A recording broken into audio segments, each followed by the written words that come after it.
And we are live on Profile Pod TV. How's everyone doing out there? We are here on this lovely Thursday evening. Welcome back to Profile Pod TV. It's really great to be here today. I just got back from the beach, and I am working on my tan. And so we're really glad to be back here. I'm in my new house here. It's been a heck of a last 2 weeks. You can see my ladder in the background, and that adds for a nice prop, I guess. The dog leash is hanging from my ladder. So I'm kind of in a transition stage, and just really excited for being here in this house. I hope everyone's doing well. Thank you for tuning in wherever you're tuning in from. If you're tuning in on the replay, thank you for tuning in. We are always excited to have you in the Profile Pod. And if you want to ask us questions and want to participate on the show, we'll get you on. Ask us a question, ask our guest, then we'll post the question or comment, and we'll get you involved in the show here. So a couple of shout outs real quick to Karev from Heritage Hip Hop. He was on here a couple of weeks ago. He was the common denominator in getting myself and tonight's guest connected. So shout out to Karev. Hope you're doing well out there in Jersey. And I know you're doing big things out there, Karev. So hope you're doing well, man. Also, another big shout out to Sean the Cook in Thousand Oaks. Want to say hi to you and the family, and congratulations on the new home and everything out there. You guys are awesome, my good friends. Sean the Cook. So shout out to them. Also, last but not least, Sonia Martin 72 on Instagram. Thank you, Sonia. She is a huge fan of Keith Sweat, and so am I. Also a huge fan of the Lakers. So she's shown a lot of support, shown us a lot of love recently here, and big shout out to Sonia. So hope you're doing well down there. I think she's down in San Diego, so that's like God's country down there, you know. So so that's good. Yeah, we always like to do the shout outs. Want to thank everybody for showing support. That never gets old, because again, without listeners, without viewers, you don't have a show, and that's critical. I don't care if you're filming a blockbuster movie or Profile Pod TV or whatever, without an audience, you just don't exist. So want to thank everybody out there. Can't thank you enough. So this past weekend, I had a great weekend. I was down in San Onofre. If you haven't been down there, that's near San Clemente. World famous Trestles is a big time surf spot there. You guys got to check that out, because there's these cliffs. It's just breathtaking. You as soon as you come over there's this trail that takes you down into the beach. It's about a mile walk from the campsite and to access the beach. And let me tell you, man, you come up over these bluffs. Oh my gosh, I've never been there. I've lived in California my whole life. I had never been to San Onofre. I've heard of it, but let me tell you, it was awesome. It was awesome. So check that out. Check that out. Don't forget to subscribe to YouTube, my YouTube channel here, Profile Pod TV. Comment, like, follow, share, all that good stuff. Follow us on Instagram. We're Profile Pod TV at 90s Galore. So always looking to interact with listeners. If you want to be a part of the show, get on the show. DM me, shoot me an email. As you can see there on the ticker, there's the information, and we'll get you on there. So we want people who are doing extraordinary things, unique things, people that are going to inspire and motivate, just like tonight's guest. Okay, so which brings me to tonight's guest. This particular person, this young lady, hails out of the Pacific Northwest. Like I said, we were connected through Karev from heritagehiphop.com, and really excited about having her here, because she's really doing big things. She has a strong presence already on YouTube, on Instagram as well. She's got over 3,000 followers, and is really doing big things. I think she's on the brink of doing something big. Very talented. She can sing, she can act, she can rap, which is, very super special. Her style is very unique. So without further ado, ladies and gentlemen, let's bring on Miss Renegade the rapper. How are you, Renegade? Thank you for being here. I'm good, man. Thank you for having me. Oh, of course. No, thank you. Yeah, my pleasure. Likewise. And I've had this date circled for a while. Like I said, I was just moved into a new place here, and last week I couldn't get a show on because of the transition. Sure, yeah. But yeah. So well, I'm glad. To have you back. Yeah, no, thank you, and I'm glad. This is my first show in the new place, and I couldn't ask for a better guest to christen christen the new place. What's that? I said I bless thee. Yeah, thank you for your blessing. I appreciate it. Yeah. How are you? What's going on in Pacific Northwest? Oh gosh, it's actually been surprisingly calm over here. It's not that we're not, shut down or that there aren't protests, but it's all very quiet, and you know what I mean. It's all very calm, serene. So I feel very lucky to be in the location I am. You know what I mean? It's going pretty good. My cat just jumped on the table, hence the earthquake. Hey, what's your cat's name? That's Jags. I have another cat named Boozy. Boozy and Jags? Yeah. Boozy's a black cat. Jags, big fat cat. They're both brothers, but Boozy's like half his size. I don't know how that happened. They're both okay. They're brothers. Really? Yeah. Very cool. Yeah. Same mom, same dad, just different, 1 litter apart. Okay. Oh, very cool. I see. Okay, you're in which part of Washington? Vancouver, Washington. I actually have to move to Portland for my apartment. I'm really close to Portland, but it's not really anything like Portland, to be honest. Okay. Yeah. I'm familiar, and like I said, I've been. I mentioned to you, I was stationed in Bremerton. Mm-hmm. Up the road from you, outside of Seattle, Puget Sound Naval Shipyard. Are you familiar with those parts up there, Renegade? Yeah. I mean, I've traveled all over Washington my entire life. So, I mean, I've been to pretty much every general city there. I've been to Seattle, Olympia, Blaine, Bellingham, Ferndale. I've been everywhere. Oh, wow. Okay. What about Eastern Washington as well? Actually, Vancouver. Yeah, you're correct. Vancouver, Washington is southeastern Washington. So. I've been out to Moses Lake, Cheney, out in those places as well. Tri-Cities. Yeah, I don't know if I've actually been to those areas, so I might have to check that out. Is it worthwhile? Oh my goodness, it is very. It's all country out there, Okay, so it's beautiful.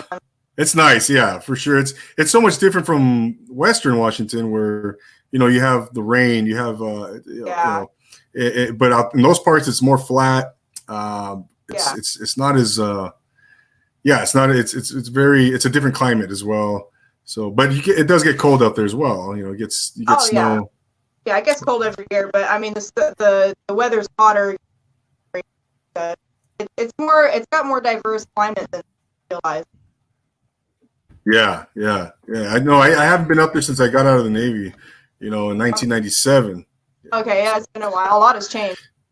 Yeah, I would love to get back up there. Trust me, Renegade. And you grew up in Washington. Oh yeah, born and raised. Yeah, I grew up mostly in Vancouver, Washington, where I am now, and then I spent 3 years in Blaine, Washington. Blaine, Washington. Okay. Yeah. Yeah. Okay. Very cool. And I remember when I first got in the Navy in 1995. That whole grunge era. Was kind of it was kind of phasing out at that point, but it was kind of cool to be up there, just as that at the tail end of that. Yeah. Because I loved all that music, from Soundgarden. That was a historical time that we're never going to get back. Nirvana, Soundgarden, obviously. But I grew up on Alice in Chains and Nirvana mostly was what my mom listened to. Yeah, it's. Oh my goodness! That's mostly what we're known for. Yeah, no, those are two of my favorite all-time bands. Oh, really? Yeah, nice. Same. Yeah, yeah. So very cool. And I've mentioned this before on here where I was in the Navy with a guy he was out of Aberdeen, and I think Yeah. that's Kurt Cobain's hometown, right? Aberdeen. I believe it was either Aberdeen or Auburn. I'm not sure which one. It was one of those. Something with an A.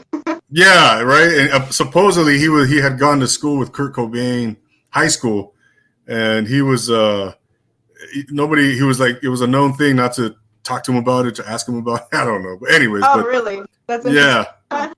yeah. So Trevor, his name was Trevor. I always remember that. So Yeah, it's a small world. Actually, my dad's girlfriend, she went to high school with Eddie Vedder of Pearl Jam. Just oh, what? her at their parties and stuff drinking. I was like, no way. Yeah, it's a small world, especially in Washington. It really is. It really is. It's crazy. How many times I can't tell you how many times I've gone to school with somebody and then I meet their friend somewhere in a whole different part of life, and it's crazy, you know. So Renegade, we're here to talk about you. We're here to profile you. How so you grew up in Washington. When did you start to realize that music was your passion, that music is going to be your life? When did that come about? Well, I was into a different genre at the time, but I realized really early on that it was my passion in some form or another. I would say at like 7 or 8. You know what I mean? I was kind of playing keyboard. I was writing lyric songs. I was and so I kind of knew at that age that I would do something musical someday. And I always wanted to be at that age a singer, but I had like worse anxiety, so I didn't practice singing until I was like 15 years old. Uh-huh. But that was always like an inner dream of mine. So pretty early on, and then when I was 12 years old, I taught myself how to play piano. So for a few years, I wanted to be a professional pianist, and Oh, wow. just that, yeah. And I won a competition, some stuff like that. But then at like age 15, I decided to rap. At 15, okay. So maybe Yeah. like freshman year of high school, maybe eighth, ninth grade, around there. Yeah, around freshman year, yeah. Okay. And what was that turning point? What was it that inspired that turning point? So what inspired it was I was writing songs at the time, like full songs. I played guitar and piano, so I'd write those parts and I'd put lyrics over it. But my lyrics had so many words, the song would be like 20 minutes. But I didn't want to take any words out because I felt like they all were important. So I asked my sister, who had a lot of pop culture knowledge. I was like, hey, I need to know some rappers to listen to that maybe I can make songs faster and shorter without taking out a bunch of words. So she introduced Mortal Technique, and I started listening to him and storytelling lyrical, really a talented artist. Oh, wow. And so that's actually what got me started. And then I just fell in love with it. Like it became so fun. So it was a genre I always turned my back to growing up, that I didn't relate, that I would make fun of, to be honest. So when I finally actually listened to it, and I was like, oh my God, this music is amazing, it's beautiful, it's powerful, it's intense. You know what I mean? It makes me feel an energy. I was like sold. I was totally sold. Wow. Okay. So you were hooked. Yeah. You said Immortal Technique? Yeah, Mortal Technique. My sister introduced me to him, and then I was like, okay, yeah. So that was the first rapper I listened to. Oh my gosh. I know Immortal Technique very well. He's definitely super talented. Great MC. The guy is an amazing storyteller. That's someone very, very good to have as an influence. Yeah, I think it was a good foot, the right foot to start on. Yeah, absolutely. So from that point on, that was just it. You weren't turning back. Yeah, I wasn't turning, exactly. I wasn't back. I was like, this genre that I've been refusing to listen to my entire life is actually just the dopest thing I've ever heard, and it was so new and refreshing to me. I grew up on rock and classical So I never got that vibe that rap has. So it can be aggressive. You know what I mean? Yeah. It's different. Oh wow, wow. So, but going back to maybe when you was school age, when you were younger, maybe elementary school, junior high. Yeah. Was hip hop, was rap something that you even listened to at all, or had? Funny story. When I was really young, I was like 7, 8, 9, 10 years old. Between those ages, my older cousins, lived in the basement with us, our uncle, and my mom refused to let me listen to Eminem that my cousins were listening to, and so I would sneak downstairs in the basement so that I could listen to him because I liked songs he was putting out, and they would blast B12 as well. So, I got, my salsa or whatever, and Haley's song and all of that. And I always loved that, but I kind of just forgot about that part of my life as I grew older and just forgot that I listened to Eminem when I was younger. And so other than that tiny period of time in my life where I'd hear my cousin playing to rebel against mom, I was mostly listening to alternative rock and stuff along those lines. Oh, okay, really? Yeah. I was my favorite band at the time was like Placebo, Alice in Chains, Red Hot Chili Peppers, My Chemical Romance, just stuff like that. Linkin Park. That was kind of what I was. Oh my goodness, yeah, those are some awesome bands. Awesome. Yeah, I totally agree. I still listen to them. Oh, okay, no doubt, no doubt. Yeah, what about? Have you heard of Green River and Screaming Trees and all those? Those are, I think those are from Washington. The Melvins. That's crazy that I haven't heard of them. I used to listen to Tool, and A Perfect Circle, which was actually the least cool. Yeah. Was in there with a few other band members. Very cool. The Melvins. There was another. Mother Love Bone. Have you heard of Mother Love Bone? No, I haven't. I'm so surprised I haven't heard of any. Yeah, those are Washington. Yeah, I believe so. I'll check them out. I want to say yes. Those are like late '80s, early '90s grunge. The Melvins were a great influence for Kurt Cobain. Oh, really? Okay. And yeah. So anyway, when you get a chance, check them out. They're yeah, absolutely. Good stuff. Good stuff. So you decided to. Did you start writing right away, or did you how did you start kind of tinkering around, or with as far as working on your rhyming, your skills as an MC? Were you rhyming first? Were you writing first? So, I mean, as a rapper, I'd always been writing as a young girl. I would either be poetry or it would be like books that I'd finish halfway. You know what I mean? Okay. And so I've always been writing. That's always been one of the few strong points I actually have. I'm bad at math. I'm bad at, a lot of things, but I was always pretty good at writing. So I was always doing that and writing lots of poetry. And then, like I said, when I was in middle school, like 14 years old, 15, I was writing actual songs, but just in like more like indie rock kind of thing, alternative rock, whatever. Uh-huh. And once I wanted to condense my stuff, it was just solely focused on because my influences were really good lyricists, like Conscious, just very skilled lyricists who have a wide vocabulary, who are clearly intelligent, not money hoes, you know what I mean? That wasn't what I started out on. So I really was just focused on having a message, and trying to impress people with my rhymes. Like that was always a big deal to show people, I have skill, I can look what I can do. Kind of like it's a version I feel like Eminem has, where it's like I gotta show people like, look what I can do, look how I can push myself, look I was better than I was yesterday. And that can be a challenge in its own right. Like I appreciate rappers who I guess stay in their own lane. They like don't feel the need to, I gotta rap super fast, or like, I gotta increase my vocabulary. And they still, even while limiting themselves like that, do a fantastic job of making good songs. That's not everybody's strength, to see how many words you can fit or to see what kind of message you bring or whatever. It's not everyone's strength. So I still appreciate rappers who aren't all about that, who are more simple. I listen to 21 Savage, who you wouldn't necessarily say that's conscious rapper. That's, highly intelligent rap, but I think he's a great rapper. You know what I mean? I still listen to his songs, but I'm always just pushing myself and trying to kind of show off. And I don't know where that comes from exactly, but I guess I've always kind of been like that. So. Yeah, no, I heard your on your YouTube channel. I was watching, I should say, your Godzilla challenge, Eminem Godzilla, and I was like, wow. And ladies and gentlemen, if you need to check out Renegade's YouTube channel, check out the Godzilla challenge.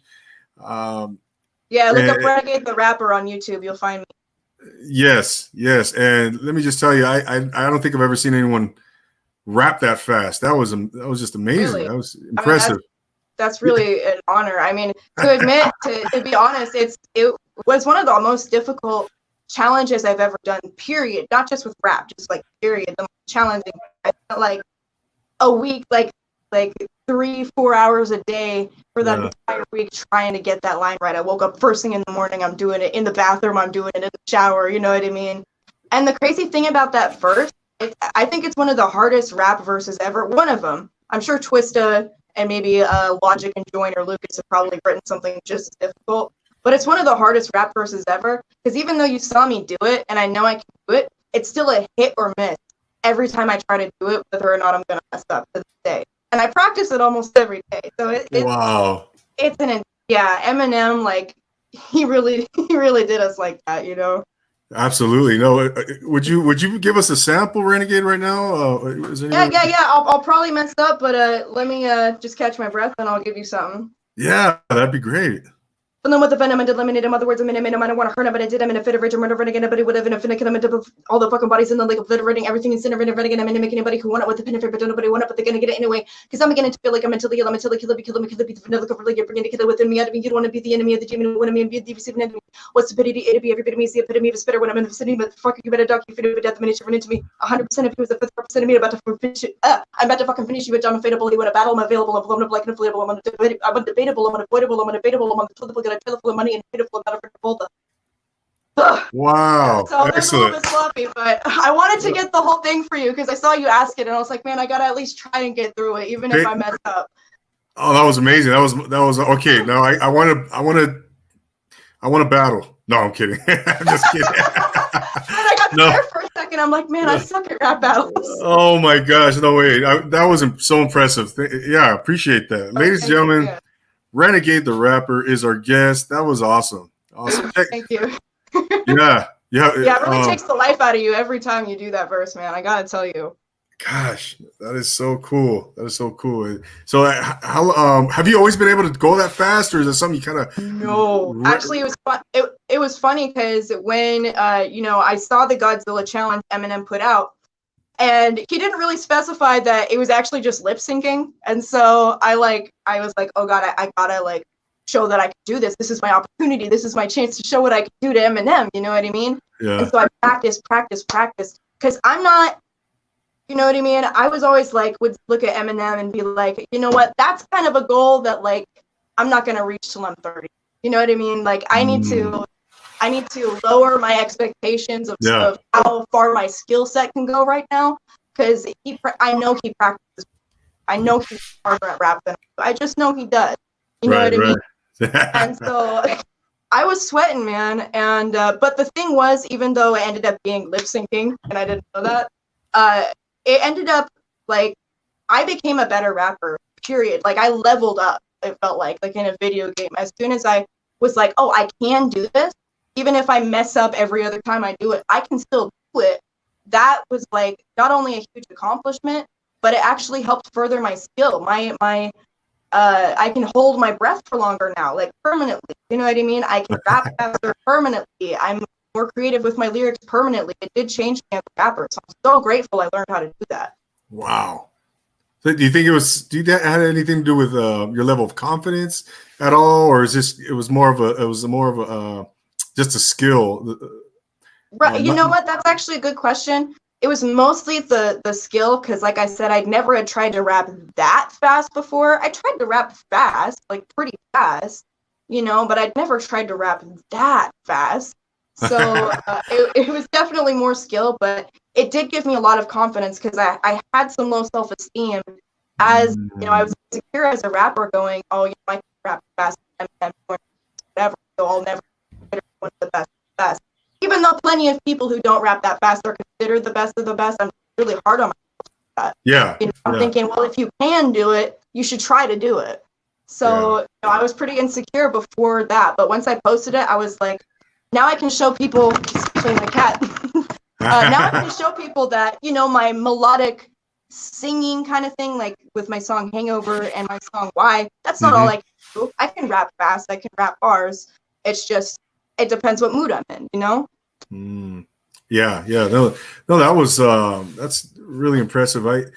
So it sounds like it was kind of a thing where maybe you stepped out of your comfort zone a little bit, and then you kind of tested yourself, and then you saw that you could do it, and again, it just catapulted you to the next. Like you said, it leveled you up. Oh yeah, and it opened so many doors for me because I believe that was how Heritage Hip Hop found me. And then when I did the interview with Heritage, it got me connected with you. It got me connected with Brunt Dog. It got me connected with a lot of people who said, "Hey, I really respect you," because you know what I mean. So it just started this chain reaction, positive thing. Awesome. So shout out to Eminem. Yeah, definitely super talented. Who's the guy? I'm sorry.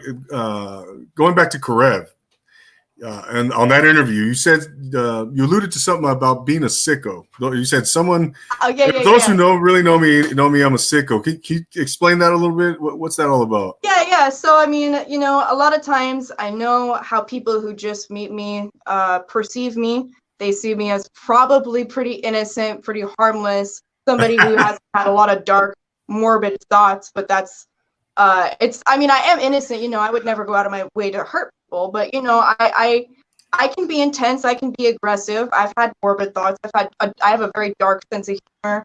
You know what I mean? I laugh at things that some people might find very inappropriate, and it shocks people when they find that out. So I have to actually suppress, depending on who I'm around, kind of how far I can take it. You know what I mean? Because I'm not trying to give people the wrong impression.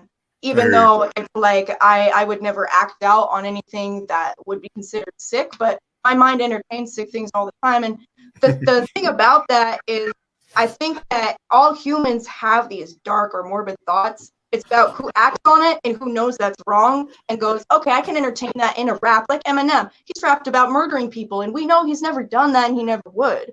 We know he's actually a loving father and a good guy who donates to charity all the time. We know he'd never do that, but it's because he recognizes this is a thought that goes in all human brains. And, I can express it in the form of a fictional story and rap, but I'm never actually going to do it. And so that's what I mean when I'm a sicko. I can entertain those sick thoughts, but I would never act on them. I would never think that's okay. I would never encourage it. But I think, suppressing it to the point of going, I can't even talk about it, laugh about it, rap about it, blah, blah, blah. I think that's what starts people acting. You know what I mean? Yeah. No, for sure. Okay. So yeah, it's more of like, when we're with our friends, when we're with our siblings, we're actually obviously, we're different in, for example, let's say in our out of your jobs, right? Or exactly, people exactly. People at the office, they're not going to talk that locker room talk that they might talk about at the bar with their buddy. Right. Exactly. But everyone's thinking that. Yeah. Exactly. Man. No, that's true, Renegade. I think a lot of us have. Yeah, we're human beings. Our minds go into different places. We we're think not perfect. Right. Not everything's sunshine and rainbows and gummy bears. I think the closer we admit that, the more we're all going to get along. Exactly. So, do you get being that you're a female? And you're a female in hip hop, you're a rapper, MC. Do you get people like judging you, maybe like dismissing you at all just because you're a female? Anything like that? That's a good question.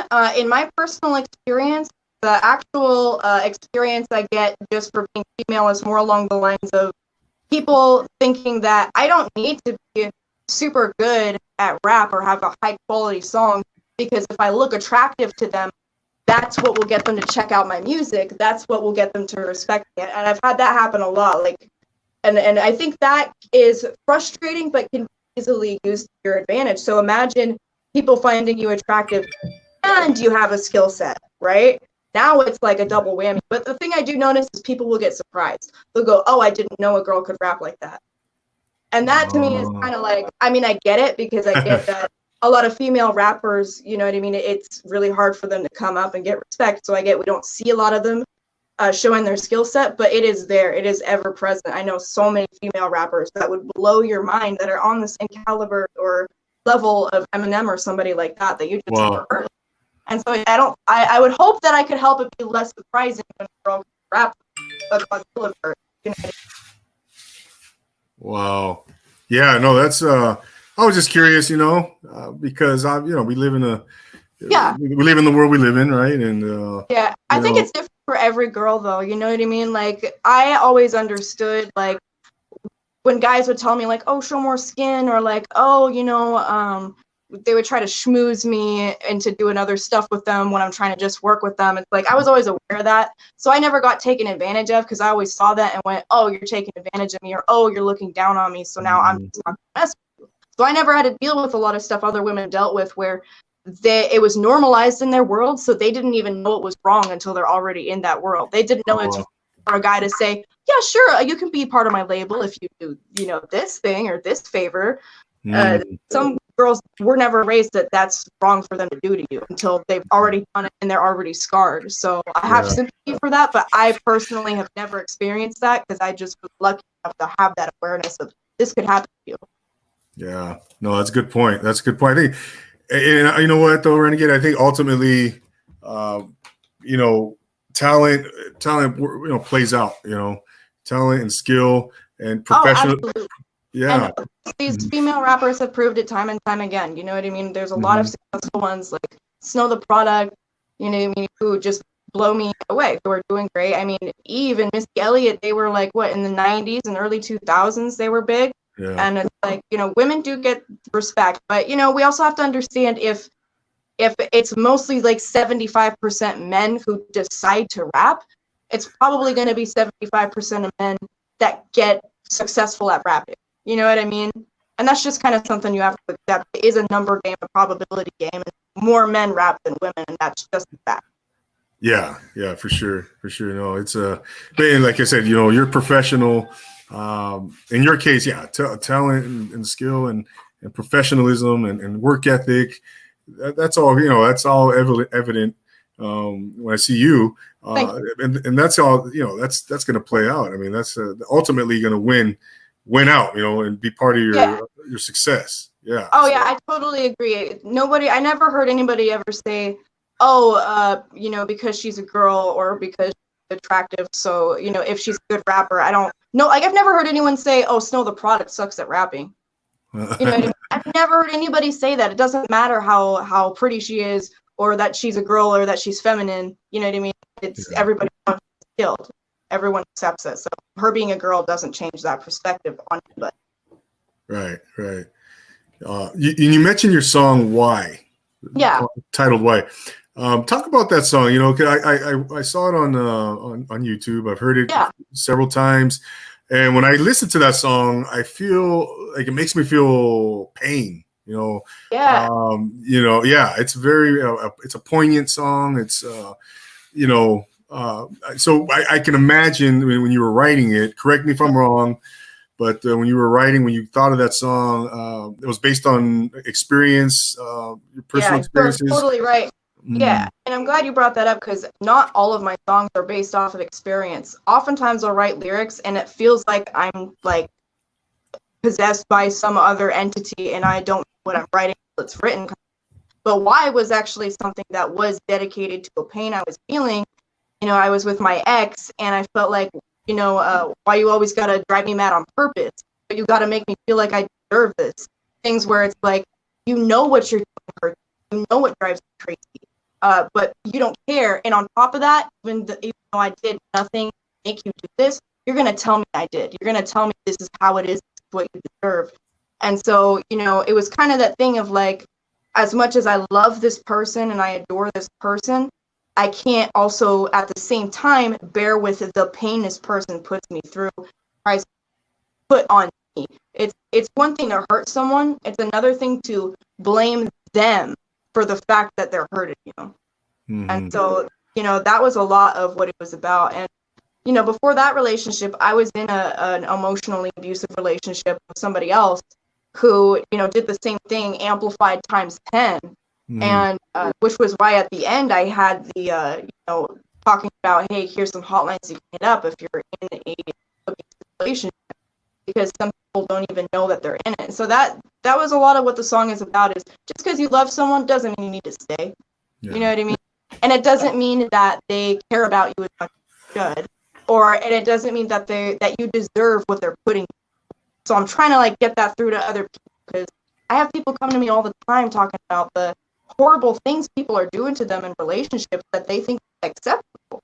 Oh. To shame them for just existing, talking to other people for this, that. I'm trying to let them know it's not cool. So, yeah, there's a lot of pain in that song. You're totally correct. I'm glad I could portray that, as much as I'm not trying to ruin anyone's day. No, yeah, it's a beautiful song, and but and listening to your previous interviews on other shows, where you alluded to those things as well, personal experiences, you're growing up, in your household, and so it kind of, for me, I connected the two, and figured that you based that song on those personal experiences, and yeah. My parents were divorced. My mother was in an abusive relationship with my father, and so it kind of it hit home for myself, seeing because I was 13 when they got divorced, and I saw a lot of stuff.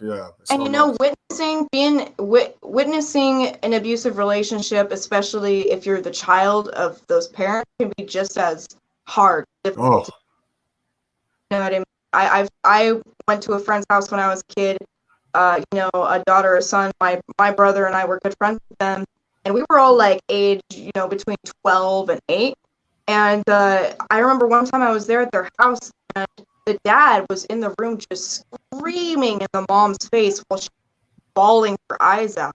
Oh. He's strong, and I'm going, I can't imagine how hard this is for their 2 kids to have to witness. So yeah, I'm glad I could make something that. Yeah, I can tell you, as a child in the that type of environment, it wasn't fun. It wasn't fun, and but yeah, I appreciate that song, Renegade. I really do. Thank you. I appreciate you. Oh, of course. No, it's so. But yeah, so you mentioned a lot of your songs that you write, or most of your songs that you write aren't based on personal experience. Only maybe some of them. Well, it's kind of a thing where I don't sit down and go, I'm going to write a song and this is what it's going to be about. Okay. I just, a rhyme hits my head. I go, I got to write that down. And then I just start typing stuff. And then all of a sudden, either it doesn't make any sense at all and it's just, for fun, or it somehow ends up being related to my life and my experience. But I never intended for that to be. Kind of flowed out of me. And then there's some songs where it's 50% true and 50% false, or maybe I'll write one verse about a hypothetical situation that's never happened, okay, but the verse before that was about something that has actually happened.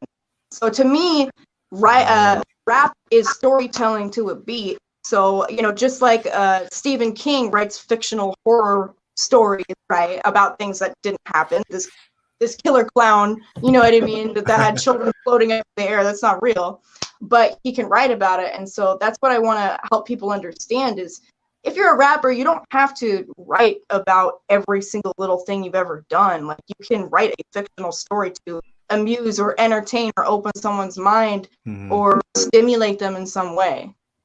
I see.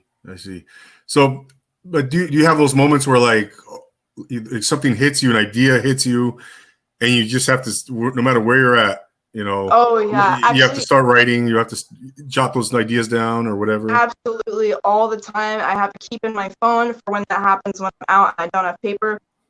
When I was younger, before I ever did rap, and I was just doing poems, songwriting, and stuff like that in middle school. I remember I would wake up in the middle of the night, and sometimes I would just have a pen by my bedside. I didn't have any like spare sheet of paper, so I would just write on my arm whatever idea I had. And then when I got to school the next day, then I'd write it on whatever piece of paper I had. And so I would go to school all the time with writing all over my arms, my wrists, my random lyrics that came to my head. I'd even write it on my bedroom wall. Yeah. So it's nonstop. It's sometimes it gets annoying. You're like, man, I'm trying to enjoy myself, and now I have to write this song.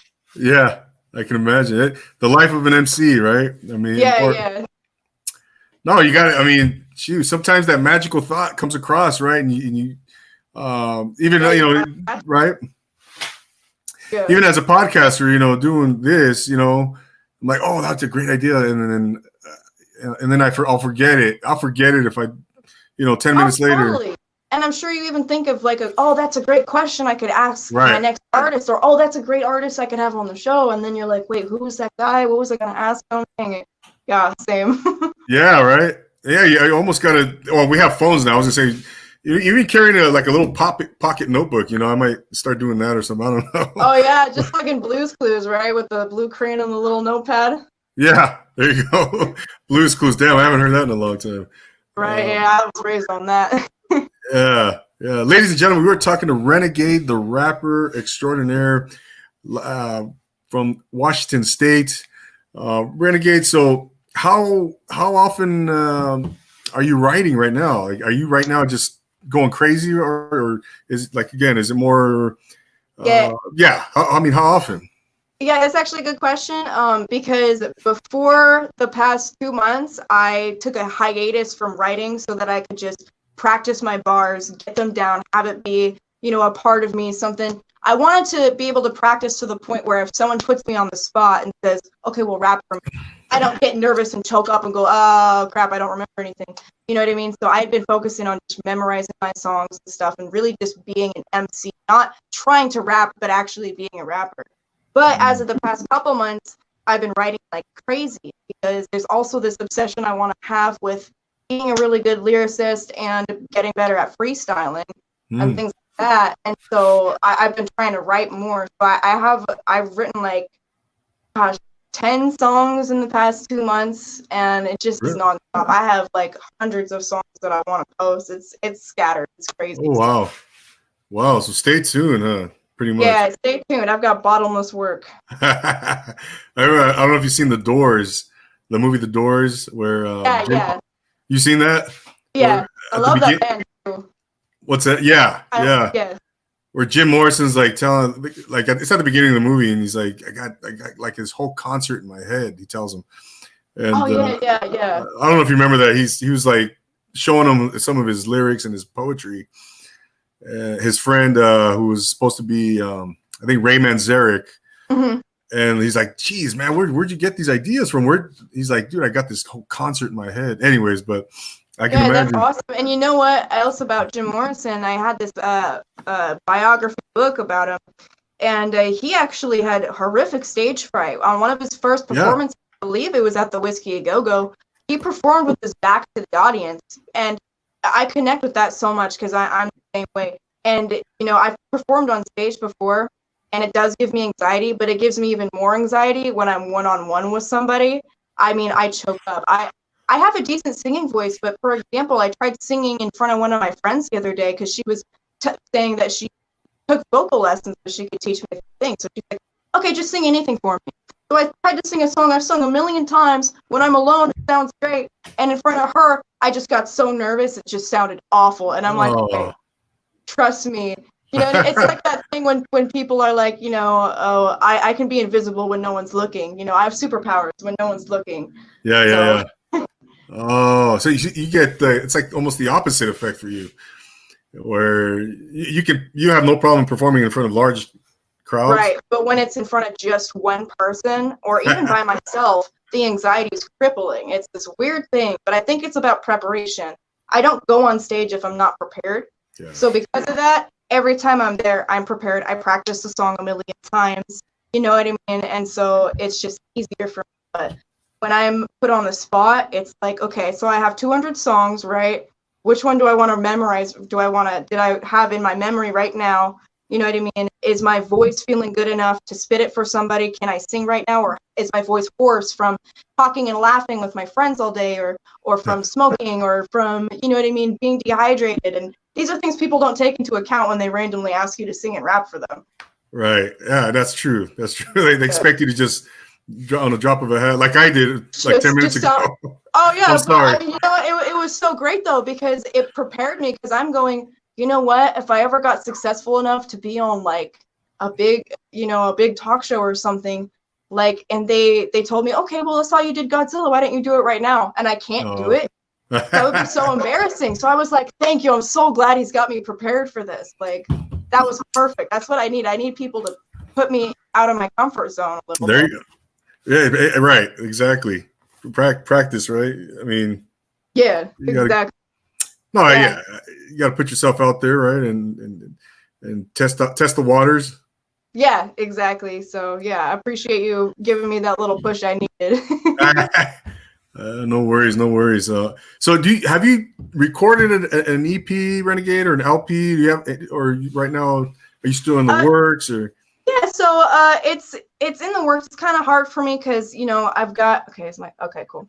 I've got like 3 EPs that I kind of want to put out. So one of them isn't like a concept at all. It's just some new songs I really like that I want to share, that I think is a good showcase of my skill sets right now in modern times. Then I've got another EP that's called Surreality. I've been working on it for like a year or more. And that's supposed to be more like deep melodic kind of stuff. And then I have another one called Glass Desert EP, and that's about some more political stuff that I haven't really talked about yet, about, you know, the wars that are going on in the U.S. government, my opinions on it.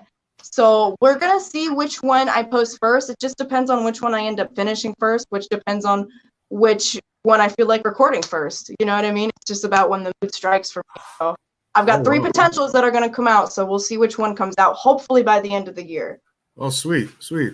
Awesome. Yeah. You mentioned the political stuff. Right away, a Mortal Technique came to mind.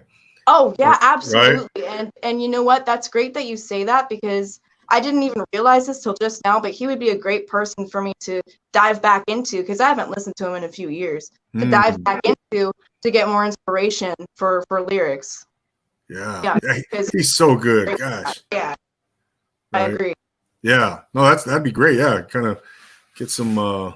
It's always a good time to listen to Immortal Technique for sure. Yeah, definitely. Right. And are you signed to a label right now, or no, I'm not signed to a label or anything. You know, I've been working with various artists who are doing big things. You know, I've been working with Shift the Night Child, who's doing Fade to Green right now, and so I'm working with her, and she's helping me, and I'm helping her, and you know what I mean. I'm in the works with other people. I'm not trying to mention, because I'm not trying to, you know what I mean, brag about, I'm working with this big guy, and all that. But, you know, I there are people who want to be my manager, and, you know, I'm looking at my options, but I still consider myself an independent artist at the moment. Okay. Personally, I don't know if I ever want to be signed, because the ownership and control I have over my music and over my lifestyle is more important to me than having a lot of people hear my music. And the other thing about a lot of record companies, they don't tell you till you're inside, is they can trap you in a deal you didn't realize you didn't want. They can take a lot of your money that you deserve, that you worked harder for than they did. They can take royalties. And, you know, if you don't know the legal terms for these things, a contract through your whole life. Big artists have complained about this. Lil Wayne talking about Baby Birdman. Lil Wayne talking about Birdman. You know, Birdman signed him. Birdman was like a dad to Lil Wayne, and then Birdman apparently screwed over Lil Wayne. And so that's why Lil Wayne wrote in his Magnolia remix, "Done a number block." You know what I mean? He doesn't even talk to the person that got him up here anymore, because he messed that much. Like, that can happen to a big rapper. That can happen. Yeah, no, for sure. Yeah, that's good. I mean, wow. But you definitely got to know the business. You got to be, Yeah. savvy and like you Yeah, said. and I would definitely keep an open mind. Of course, if Dr. Dre knocked on my door with a contract, I'm thinking about it. I'm thinking about it, but it doesn't mean it's going to be an immediate yes. If it says, I'm going to be burned out for the rest of my life, I'll have no free time, I'll have no control over my music, I would say, no thanks. I already have a career. I'm making enough money. I get by. I have a great life. My freedom is so much more valuable to me than being famous, making a lot of money. Good for you, Renegade. No, I imagine that full creative control.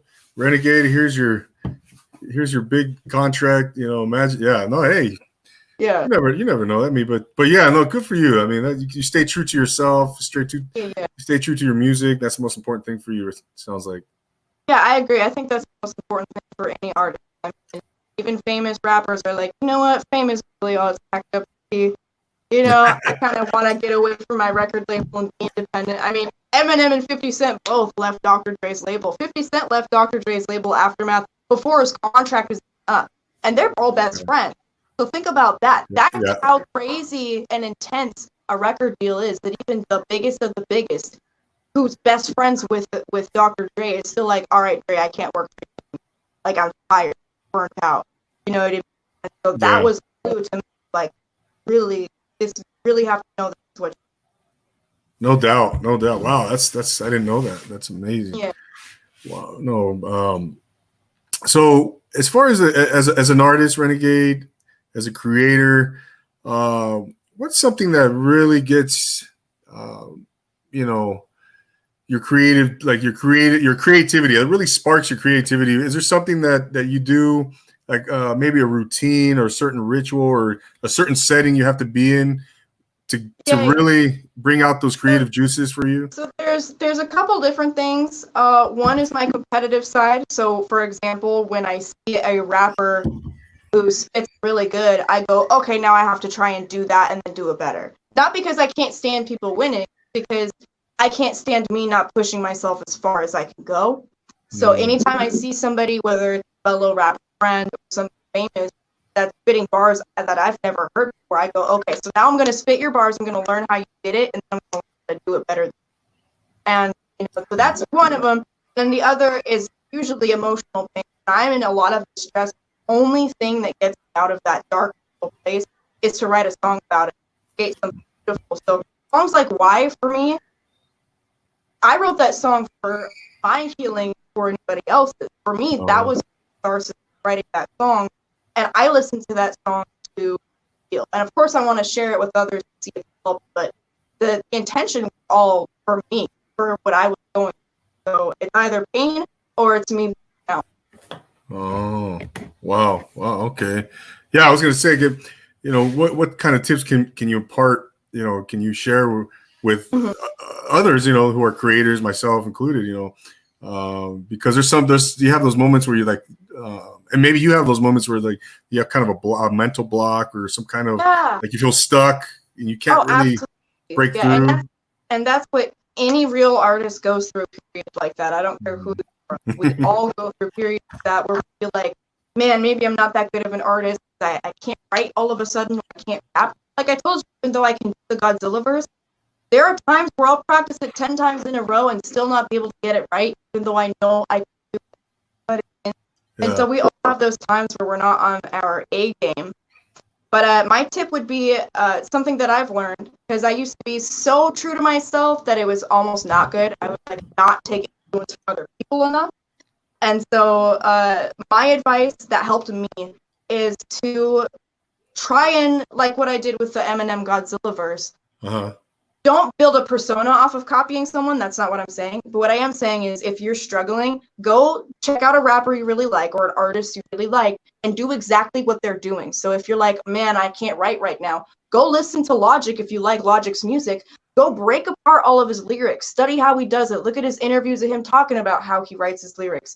Just study somebody you look up to. And even if they're not there for you personally in person, they can still be a mentor to you. You know, Eminem, 50 Cent, all of these people were huge mentors to me because I just studied them. I researched them. I try to, look at all of their lyrics, memorize it, and rap their parts and do all of that. And that's like, so I would recommend copying somebody for a little bit just so that you can have that. Good point. Yeah, no, definitely. It's it's I think it's similar or almost the same as, even an athlete, a football player, a basketball player, trying to copy somebody else's moves, and then Absolutely. from there you customize your own, right? Yeah, that's a great example. Exactly. I mean, a basketball player sees Michael Jordan do a certain technique to get that dunk, and they go, okay, I'm going to do that. And then once they learn how to do that, they go, oh, well, what if I did this instead? What if I did that? That's innovation. That's how you innovate. So people need to stop, like I used to do. People need to stop avoiding trying to be like somebody. Oh, you know what I mean? In a sense that, like, you can look up to someone, you can practice their stuff, do what they're doing, and still be original at the end of the day. But you want to have influences. You don't want to say, oh, I can do it all on my own. I don't need anybody. You do. I think you do. Good point. Yeah. Okay. Perfect. I see what you're saying. Yeah. No, that makes total sense. Yeah. And I find myself, even listening to other podcasters all the time, even people on TV or watching how their interview skills are, what technique they're using, what questions they're asking. Yeah. Just observing those things on a technical level, Oh, yeah. Yeah. Right. Yeah. I think it goes for any walk of life, though. If you think about it. Yeah. Absolutely. Yes. It's set by example. That's why people say that. Because people will follow. And, I'll leave off on that one with some of and I won't name names, but some of them, the least creative or at least original. No, I'm kidding. Some of the least creative or original rappers I've heard will say, I only listen to me. And that's a clue. So I'm just going to leave that. Gotcha. So before I forget, I want to ask you, where does your name come from? Where does that name? Oh, yeah. So, it's funny because people always ask me, oh, so you got it from Eminem's song Renegade. Not at all. It's a completely different, totally random story. Oh. So it started by, I was watching, it was like a Vice or a Vox documentary or something about what are called renegade prostitutes who will disband from their pimp to make their own money. And I went, in a weird way, that's kind of an analogy for me as a rapper, where I don't want to work for somebody and have them take my money. I want to be an independent artist, do my own thing, go against the grain, and not work for anybody. And then I went, you know what? I'm pretty sure renegade is an actual word, not just a slang process. So I looked it up, and sure enough, that word was, right? It means just being a rebel, just being rebellious, doing what's right despite what the rules are. So I was just like, that's got to be my name now. Oh, okay. It actually used to be, I changed it constantly. At first, it was Red Design, spelled Redddzine. It was supposed to be like redesign and red design. I dyed my hair red. It's supposed to be like a whole look. And then it turned into Dizzy Reddy and Dizzy Red, and I couldn't decide on those two. And I don't even know why I called myself that. I just came up with it. And I was like, oh, I like that. I was like 16. And then at around, I think it was age 17, I saw that documentary and I was like, oh, it's Renegade. So that's just stuff. People like it. So, yeah. Oh, okay, cool. Yeah. So you've had that name for about 5-6 years now? Yeah, about 5, almost 6 years. Yeah. Okay. Very cool. Yeah, I was just curious, where does Renegade come from? And like you said, it is a rebel, is someone who does their own thing, and I think it goes back to what you were saying about your music is your priority, and I'm not going to let anyone tarnish that or take control of that or Exactly. Yeah. And I hope I inspire other artists to be okay with that too. People are too consumed and, oh, can I get 1,000 views? Can I get 1 million subscribers? It's not going to make you happier, and it doesn't mean you're the shit. I mean, absolutely. I think Renegade, I see you seem like someone who's very content with and happy in the moment, and you're living for the moment. You're just you're happy with who you are, and that's awesome. Yeah, as of very recently, that's exactly where I am. It took me a long time to get to that point in my life, but I can confidently say I think I'm finally stuck in a good spot because my mind is strengthened now. Like I know how to get in that mode. Yeah. Yeah, and you seem like you're doing pretty good yourself. You always keep your head up. You always got a good attitude. You always got a smile on your face. It's good to see. Oh, thank you. Yeah, hey, we're all human, Renegade. Yeah. It's life is life, and we have ups and downs. But yeah, I'm 43 years old now, and I've been through some adversity, been through stuff in my life, been through a bunch of different things, and and man, at the end of the day, it's like you just got to be grateful for having a life. There are people, right? Exactly. I totally agree. I was talking about that with my friend the other day. Like, to have morbid thoughts, blah, blah, blah. But when you get to that rock bottom, just doing anything gives you a reason to live. Yeah. That's how in you are. That's how grateful you are to breathe. It's just, what I mean? Once you go to that darkness, any glimmer of light is something you can just absorb something. So. Yeah. Absolutely. Yeah, just be grateful for what you have. You have nothing. Well, you got nothing to lose, so that's something, right? Right. Oh, exactly. Yeah, and you're, I think, I want to say early 20s, right? Yeah, I'm 22. I'll be 23 in October. No way. October what? 21st. Oh, okay. Yeah. That's cool. I'm October 14th, so you're Libra. Libras. Yeah, Libra October buddies. 14th. That's awesome. Yeah, I'm surrounded by Libras lately. It's crazy. Is that right? Oh, yeah. I ended up making good friends with somebody who works in an art gallery above me. She's a Libra. My dad's a Libra. A couple of her family members are Libras. You know what I mean? Some rappers I listen to are Libras. They're just all around me. Oh, that's cool. Yeah. No, it's but my point being is that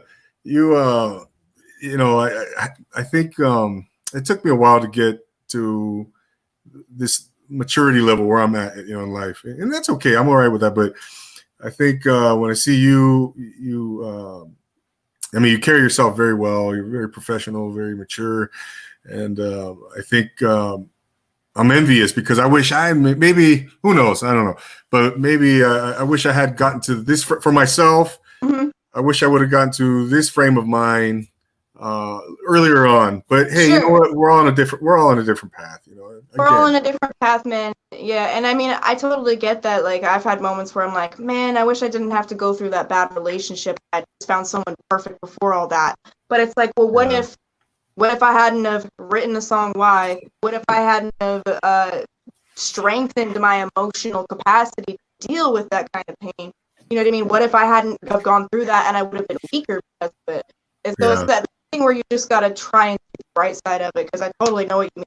I wish but maybe you wouldn't have been the person you are today if you hadn't. So. Oh, of course, and I think back, I wouldn't have changed a thing. I've gotten to do some really cool things. I was in the Navy, like I said. I've traveled the world. I've played college football. I went to college. I have my beautiful family, my children. Yeah, you got a full life. Yeah, I just I have a great house. And life is great. I can't complain. And every time I want to say, every time I want to complain or have start thinking, my mind starts wandering. I check myself now. I say, no. I'm perfectly content with life now. And but we still have ambition, and goals, but hey, I'm happy. I'm not going to complain because there's somebody's always, has it worse or is going through something. Exactly. I totally agree. And if it's something you can't change, there's no use dwelling on it, right? If you can't change it, just focus on what's going on that's good in your life. And if you can change it, then take action and change it. Don't make excuses. Go do it. It might take time. It could take a year or 5 years to fix it. Yeah. But as long as you're going through the process of fixing it, you will start to feel accomplished, better, more relieved, whatever. So I'm totally with you. I used to complain all the time. And then I went, gosh, you know what? Once you go through something hard enough, that's harder than everything else you've been through, you're like, God, I was so lucky back then when I would complain and I had no idea. Right. Yeah. Exactly. You hit it on the head right there, Renegade. Wow. So Renegade, what's next for you? I mean, what are some upcoming goals for you? What's your vision maybe for 3 years? Where do you see yourself in 3 to 5 years? Yeah, I mean, in terms of 3 to 5 years as an artist specifically, I'm hoping that, I can accumulate a cult audience big enough that I could go on a little bit of maybe a tour or something, travel the world, perform at some places. But I don't want to be so famous that people see me at a Walmart and go chasing me down the street. I just kind of want respect amongst other artists that are respected and respect amongst enough people that I could play at some shows, because I love playing live, even though it gives me anxiety. I really love it. It's a rush. It's fun. It's connecting with people in a way that is so beautiful. You know what I mean? It's like a ceremony to me when you're performing music for people. That's a ceremony, and it's very sacred and special. So I'm hoping I can accumulate enough people that I could get a crowd of 1,000. You know what I mean? Everywhere I go, and I can rappers will go, yeah, I know Renegade, and they want to rap. That would be great. I love rapping with people. I love rapping because of who it brings closer to. Really, it's the best thing about me choosing to rap is that I have met some of the most amazing people because. That was the common thread we had, or they wanted to work with me, or they were attracted to me because they liked that I rap and stuff like that. So I'm just hoping that community grows stronger and includes even more amazing. Wow, definitely. No, I think you're well on your way, Renegade. I think I get the sense that you're on the brink of something really big for yourself. And thank you. I hope so. I've been doing this for like 7+ years, so I hope that hard pays off. Oh yeah, again, persistence overcomes resistance. I think, like I said, I'm expecting real big things from you here in the near same future. with you too. I saw your episode with Bam Bam, was it, right? Oh yes. Uh-huh. Yeah, and I thought, you know what, man, this only has 80 views, but this should have 10, 20, 30, 100,000 views, because I was like so entertained. I was actually watching the whole thing. I was laughing with y'all. I was going, this is a great show. I see so much potential with this show, and I can't wait for you to have more and more guests on it. Oh, thank you. I appreciate you saying that. Yeah, that was wow, that's great. That means a lot to me, because as an artist, as a performer, as a creator, you're your own biggest critic, right? And absolutely. And we base it off of the views, and we go, well, I only have this many views. But we forget how much luck comes into account, or how much cheating comes into account when we look at the numbers to validate our success. We have to look at where we started from and where we are now. Yeah. And I'm sure where you started from is not where you are now. And it's the same with, that's what matters, is that we know how to move ourselves forward. Exactly. Very, very well said. No, I thank you. Yeah, I appreciate you tuning in and watching. And that was a fun episode. Yeah, that was fun. And we're ever evolving, ever growing, and honing our crafts, right? And but we got to do that, right? We can't be complacent. Exactly. I was just gonna say, you got to do that, or else, what are you doing calling yourself an artist or whatever? You're not trying to grow. Right. Exactly. And continue to push the envelope. Renegade, at this moment, I want to thank. We have some guests that are tuning in. I don't know if you can see your comment screen there. We have Philip Joseph. Thank you for tuning in. He had some really cool comments. In fact, if you don't mind, I'm going to show this one. Oh, I see. I didn't even notice the live chat. Oh, thank you, Philip. Yeah. I'm going to Philip Joseph saying she killed Godzilla. She kept up and actually had more breath left. So that's a nice compliment, Philip. And thank you for subscribing. We also have Ryan from Above the Hook Productions. He said, good evening. And I don't know if you've seen this particular episode, Renegade. Well, if you get a chance, check out his episode. They go, absolutely. Oh yeah, they go deep sea kayak fishing, which is cool. Very super cool. You got to check them out. Yeah, I would love to. That sounds like fun. Yeah, check them out on Instagram. They document their footage, all their trips. From being out in the ocean. It's a lot of cool stuff. A lot of sharks and whales. They encounter all kinds of different stuff. They take all their GoPros and Oh man, that's so cool. That's actually right up my alley. I love learning about biology, you know what I mean, nature. I mean, I grew up in Washington. It's all around me, so I can't help but adore nature. So that's awesome. That's so interesting that you had him on the show. Yeah, check them out. Yeah, and I want to thank them for tuning in as well. And Yeah, thank you to everyone tuning in and commenting. yeah, absolutely. So I do to wrap things up, Renegade. I started this last. I think it was with Karev. Yeah, it was with Karev. 3 questions. Just to kind of wrap things up with our guests. So number 1 is, what's your favorite? And if you can't narrow it down, I understand. Yeah. But maybe you can. Is your favorite hip hop album of all time?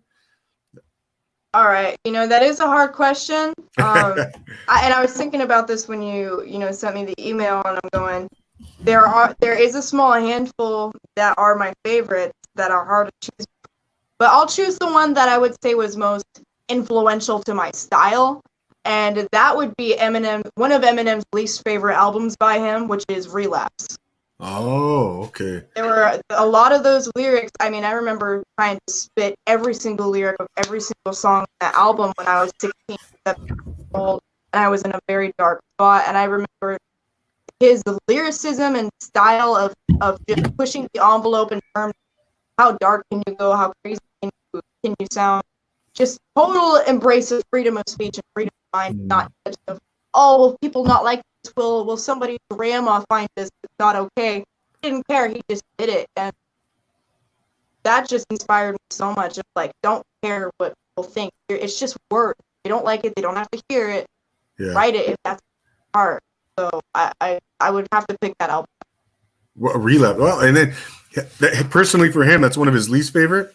Yeah, well, that's one of his least favorites. I think Encore might also be up there for him, from what I recall. Oh, okay. Oh, I got to check those out now. I got to check those out for sure. I love both of those albums. I love a lot of his work. That's awesome. Yeah, I can tell you're a big Eminem fan for sure. Yeah, definitely. And I'm fans of all kinds of rappers, but he's been a big influence on me for sure. Absolutely. I can't blame you. The guy's amazing. Yeah. The second question is the one place you want to visit that you haven't gone to yet. That's a good question. I'm going to have to pick somewhere in the U.S. I have not been to New York City. Oh, wow. Really? Yeah. So I would like to go to New York City. Yeah. I'd like to see, I don't think I'd like to live there because I'm not used to it being so busy and so big. I like, being a hermit, and I like, you know what I mean, not being around a bunch of people and traffic. But I would love to see it because the energy there is so intense from what I've seen from. I talk to people from New York online a lot. I've seen a lot of New York inspired movies, listen to a lot of New York rappers. The way they talk about New York is like, oh, it's like no other place. And that's why people from all around the world go there. So I'd love to see it. I've been to LA and stuff like that. I think it's great, and the energy there really is. It really is different. The people there are different. Yeah. There is different. People forget. All across the U.S., there's different subcultures everywhere. So I would like to see New York. Oh my goodness! Yeah, New York. I've been there one time, and I can't tell you how. How amazing it was. It's just a great place to be. There's thousands. Thousands of things to do. I don't even know where to start. It was always my dream to go to New York City. I went back 10 years ago now, and I went to every borough. I went to the subway. I went to Coney Island. There's just it was just an amazing experience. Yeah, highly recommend you get there. And the energy level is just intense. Yeah, absolutely. Yeah. Museums and culture and food. Music. I mean, the rap culture there is so prevalent. Over here, there's not a lot of rap culture. The rappers in my community are hermits like me, so we don't find each other. We don't know we exist. We don't rap on the street corner or busk via rapping like they do in Venice Beach or New York City, where people are be on the corner rapping. You know what I mean? Or Eminem talking about in Detroit, where in like parking garages, they had big rap battles routinely. That does not exist in Washington State. Period. Wow. Yeah, that's Yeah. that's so yeah, you almost got to like find each other on On the internet. Instagram, right? Yeah, it's a different. That's the only way. Yeah. Even for like Seattle and stuff like that, it's still. Yeah, and that's the weird thing is people ask me that. They're like, well, I know big rappers from Seattle. What are you talking about? And I'm like, look, man, I've been to Seattle dozens of times. There's never anybody hanging out on the corner rap. There's never a big club joint where a local rapper. Well, there is, but it's like hard to find. It's hard to get in. It's hard to find a place to perform. It's not that prevalent. I mean, Seattle's a big city, but comparatively to Southern California, to parts of New York, you know, Austin, not that big, not that much to do. Once you get really down to it, a lot of that's because of the weather. So people are still inside all the time. Right. So, you know, there is a rap culture there, but you still have to look very, very hard and be 10 times more effort to be involved, I think. Yeah, exactly. I can only imagine, you know, and that could be, that might be. Has that been an obstacle for you as a an MC? You know, I at first I thought it would, like, you know, I'm not comfortable rapping next to other people because I didn't have that experience of I have all these friends and we all rap and so we're all confident with each other and boosting each other up. I'd never had that, but on the other hand, I didn't have the influence of people telling me how I should be rapping or making fun of me and bashing on my confidence or trying to copy me and maybe stealing my work. Or there's all kinds of concerns, I imagine, being a part of a community before you've really made it can bring you. You know what I mean? Yeah. So I feel like maybe it's a blessing. Maybe I avoided something that I was avoid by not having other people like physically rap. I see. Yeah, that's interesting. Yeah, that's interesting because you're up in the Pacific Northwest, like you said. You're not in LA, you're not in New York, you're not in, you know, but thank goodness for, you know, social media gives more accessibility, right? You're maximizing that you know, tool or, you know, but for sure. I'm bumping new rap all the time. That's awesome. Last question, Renegade. What's your favorite type of food? Oh, what's my favorite type of food? You know, it's a tie between really good fresh sushi and a tie between, there's an Ethiopian restaurant in Portland called Queen of Sheba, and they make the best food I've ever had, period. And it's this little hole in the wall, man, and it's hard to find, and it's not in the best area, and it is just delicious. It's just Ethiopian food. They put it on this big platter. It's a platter like this big, family size, and they have this like delicious flat bread that everything's on, and you eat it with your hands. Oh, it's wow. got like lentils and sauce meat and just all the delicious vegetable stuff, like, and it's healthy. I love it. Oh my goodness, that's interesting. I was not expecting that at all. Ethiopian food. Yeah. The Queen of Sheba in Portland. Yep, it's amazing. Oh well, I've been to Portland. Yeah, that's a great town. That's a great little town. I love Portland so much. Yeah. Super cool. Wow, I did not. I have never had Ethiopian food, but I'll you know, I'll keep I highly recommend it. Yeah, it's really unexpectedly good. And I say that in the sense that it's not super prevalent in America. You know, I tell it all the time. I eat Ethiopian food, and they go, "What the hell? It even comes in that?" I didn't know those restaurants existed. I'm like, "Man, you got to try it." Oh my gosh! Yeah, any Ethiopian restaurants near Seattle or your area where you're at? I mean, Queen of Sheba is like maybe a 30-minute drive from me. Yeah. But you know, I tried a few others that were in the Portland and Vancouver, Washington, and they were pretty good, but they were not as good as Queen of Sheba. And I'm sure in Seattle they've got one because they have every country under the rainbow has a restaurant. But I haven't actually had any. Yeah, I'm kind of, you know, once I stick to something I like, I'm always going back there. That's the regular. So.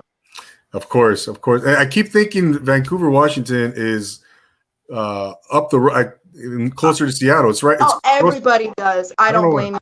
Everybody does. It's really interesting. They either forget that I said Vancouver, Washington, and they go, "So how's Canada?" Or they go, "Okay, so I'm gonna be in Seattle sometime soon. Want to kick it?" And I'm like, "And I'm 3 hours away." Right. Oh my goodness, yeah. But Renegade, it's been a heck of an evening. I really appreciate you being here. I can't wait to see where your career is going to go. Thank you for being here. Yeah, thank you for having me. This was awesome. Just remember, no, of course. Just remember us little people when you get to the Grammys, just give me an invitation to one of the parties. I'll shout out to Andy Anatomical. I promise. Yeah, absolutely. I appreciate it. No, thank you so much. Good luck to you. Yeah, you too. Thank you. I'll be checking you out on Instagram, and we'll be in touch. And you're always welcome back here. Absolutely, yeah. I'd love to be back on here sometime, maybe in a year or two, or whatever, when my career advances. Absolutely, absolutely. Yeah. Before you go, Renegade, please tell the good people, the viewers, where they can find you, your Instagram. Yeah. So my Instagram is at Renegade the Rapper _ the letter P, the number 2, the letter G. And then on Twitter, it's Rapper Renegade. And on YouTube, it's Renegade the Rapper. Awesome. You are on Twitter. I'm sorry. Did you say? Yeah. I'm on Twitter as Rapper Renegade, and then YouTube Renegade the Rapper. Okay, awesome. I think I got to check you out on Twitter because I haven't. I'm going to follow you on Twitter. Oh yeah, do it. Yeah, my tweets are on a different level than the stuff I say on Instagram because they allow different levels of content. You know what I mean, on Twitter versus Instagram. Twitter's way less censored. So I say some interesting stuff sometimes. I know. I'll check it out. Oh yeah, I'll follow you back. Awesome. Well, thank you so much once again, Renegade. Yeah, thank for being you. Here. Awesome. We'll get you back on in the future. Yeah, I would love that. I'll be staying tuned with your episodes and everything, man. Thank you so much. I'll give you that Grammy shout out too, Andy. All right, yeah. Can't wait. I can't wait. Yeah, me too. Ladies and gentlemen, there you have it, Renegade the Rapper. And you just heard a prolific MC coming out of the Pacific Northwest. Can't wait to see where she's going to go. We thank you so much for being here, Renegade. And as for myself, Andy Anatomical, I'll be back next week. To and hopefully inspire and motivate and entertain and engage everybody out there. We have another special guest next week. So don't forget to subscribe to Profile Pod TV, to this YouTube channel. The support is much appreciated. I want to thank, again, all of the viewers who checked in. Philip Joseph, thank you, sir. Ryan Arguello from Above the Hook Productions. Check them out. If you're listening to this or watching this on the replay or the audio version, thank you so much for tuning in and checking us out.